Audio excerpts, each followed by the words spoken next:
Child of God, God has given you prayer and fasting as a weapon to defeat the devil. There are certain devils that you can defeat only by prayer and fasting, as we are told in the Bible. So prayer and fasting is a weapon that you should implement on a daily basis. We are going to go to the scripture, and in Matthew 17 verse 21, Jesus said, "But this kind does not go except by prayer and fasting." So if Jesus himself told us that there are demons that can be defeated by prayer and fasting, this must urge you to pray and fast oftenly. You need to know that there are many different kinds of demons and levels in the kingdom of darkness, and there's a certain level of demons that you need to defeat only by equipping yourself with prayer and fasting. That stubborn sickness, that stubborn situation that is stressing you out can be defeated only by prayer and fasting. So prayer and fasting is a powerful weapon that I want you to incorporate in your day-to-day activities starting today. You are an anointed child of God. You are special. You are great. So having prayer and fasting as part of your daily activity will make you to conquer situations that you have never seen before in your life.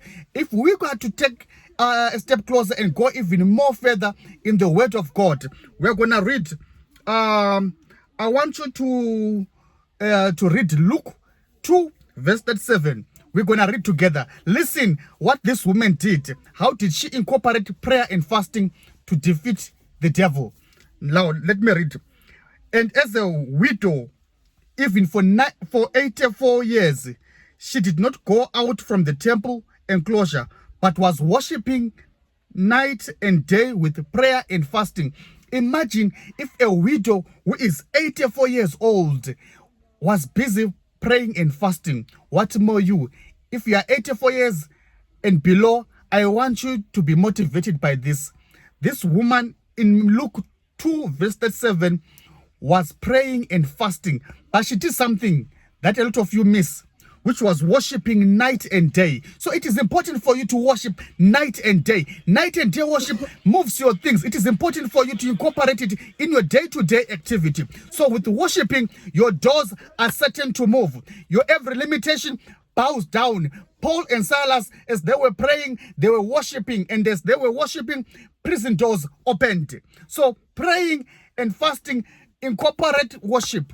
You have to make sure that you add worship as well into your day-to-day activities as you are praying and fasting, and you will see doors moving. God is waiting to answer your prayers. His answers are yes and amen. That situation, in the name of Jesus, it bows down. Nothing can defeat God. So let us incorporate prayer and fasting in order to defeat the devil and to make ourselves stronger in the things of God. I want to urge you to read as well Daniel 9 verse 3. I'm going to read for you. Let's see something that Daniel himself did. Long, ancient before. These are people who were our forefathers in the things of faith.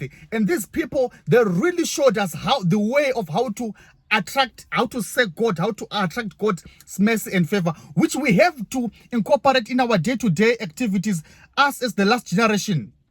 Listen to Daniel 9 verse 3. "And I set my face to the Lord to seek him by prayer and supplications with fasting and sackcloth and ashes." He was humbling himself before the throne of God, showing God how unworthy, as much as he was favored. Daniel was favored. I'm sure he was at the level of governor or prime minister in this generation, but he humbled himself before the throne of God. And you would pray and fast and wear sackcloth. Imagine humbling yourself to wearing sackcloth and putting ashes on yourself. That's humbling yourself. So in a way, he was worshiping God. And he was showing faith, which is another weapon that I want you to incorporate as you are praying and fasting, is to have faith in God. God wants you to have faith in him. The more you have faith in God, the more things move for your life. Faith is a powerful weapon that we as Christians have to incorporate. We have to incorporate faith. You are a child of God. Faith is your weapon. We defeat the devil by faith, having faith, and we please God by faith. The biggest thing you can do, the Bible is very clear, in order to please God is to have faith. So have faith today. God loves you. God cares for you. Have a great day.